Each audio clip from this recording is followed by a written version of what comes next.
to truly surrender fully into the now, and nothing's familiar anymore, because it's only in this place of unfamiliarity, unknown, that you're open to the realm of infinite possibilities. Now your mind is not trying to navigate life anymore. You transcended it, so there's space for higher consciousness, God, universe, whatever you want to call it, to bring synchronicity, or to navigate the path. And often your mind was saying, should I go here or here? And then all of a sudden you find, whoa, I'm going over here. But it turns out way better.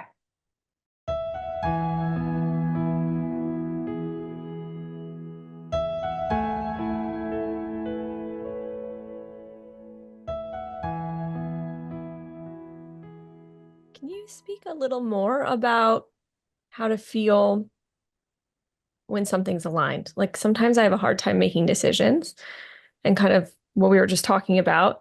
Sometimes it's really obvious and the spirit moves me. If it's something like a move or a new job, the synchronicities happen, it becomes very obvious.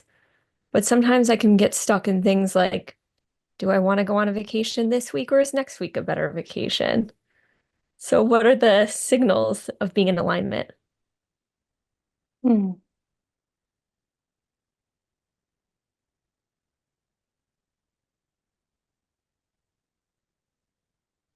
it's about feeling more than thinking. So there's two ways that we can navigate the external reality: from either the thinking mind or the feeling heart.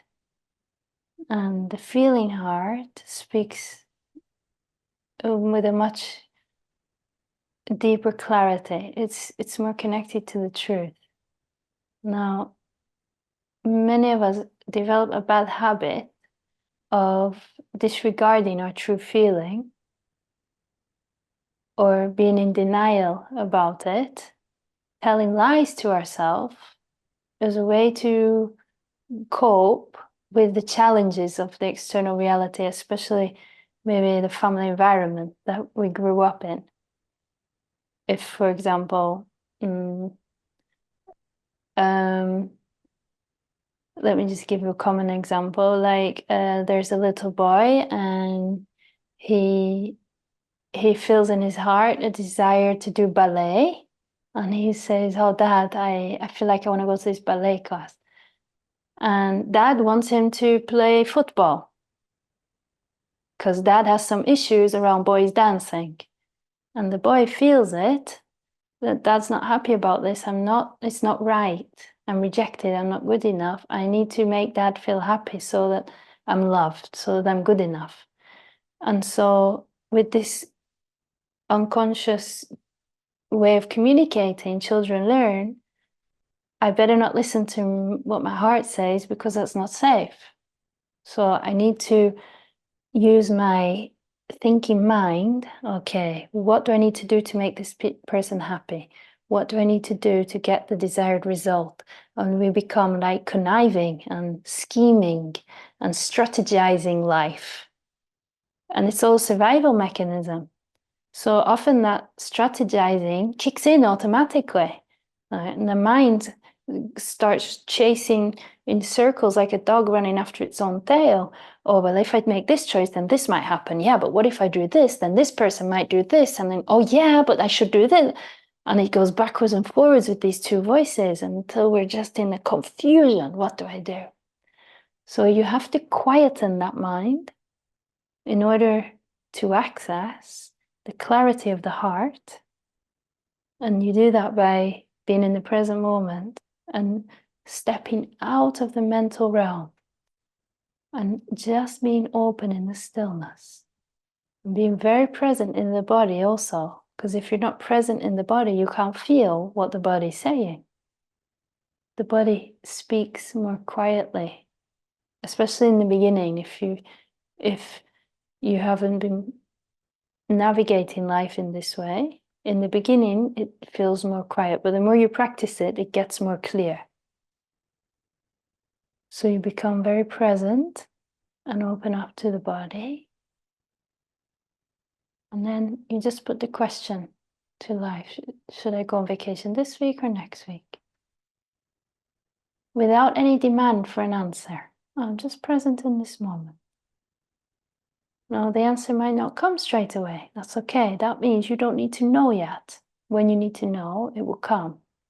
And this requires us to live in the unknown. And boy, is that scary for the mind, because it feels unsafe. I need everything in the little box. I need everything planned. I need to know what's coming, because then I can feel safe. But this requires you to throw all those boxes away, to throw, I don't want to say throw all plans away, because that could be misinterpreted. But it means to truly surrender fully into the now. And nothing's familiar anymore, because it's only in this place of unfamiliarity, unknown, that you're open to the realm of infinite possibilities. Now your mind is not trying to navigate life anymore. You transcended it, so there's space for higher consciousness, God, universe, whatever you want to call it, to bring synchronicity, or to navigate the path. And often your mind was saying, should I go here or here? And then all of a sudden you find, whoa, I'm going over here. But it turns out way better. Now, one of the key things to look out for, if the mind is navigating the decision, is a sense of urgency. If there's a feeling like, I need this now, I need to know now, like anxiety or anxiousness, I need to just make a decision. The mind feels like that. So then you surrender to that feeling and surrender into the unknown. And just be with not knowing, get comfortable with not knowing.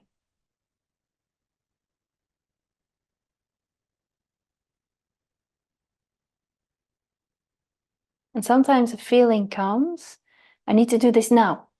And if you're not sure if it's where it's coming from, if it's coming from truth or the ego, don't take action immediately. Let it settle a bit, sleep on it. See if that same feeling keeps coming again and again.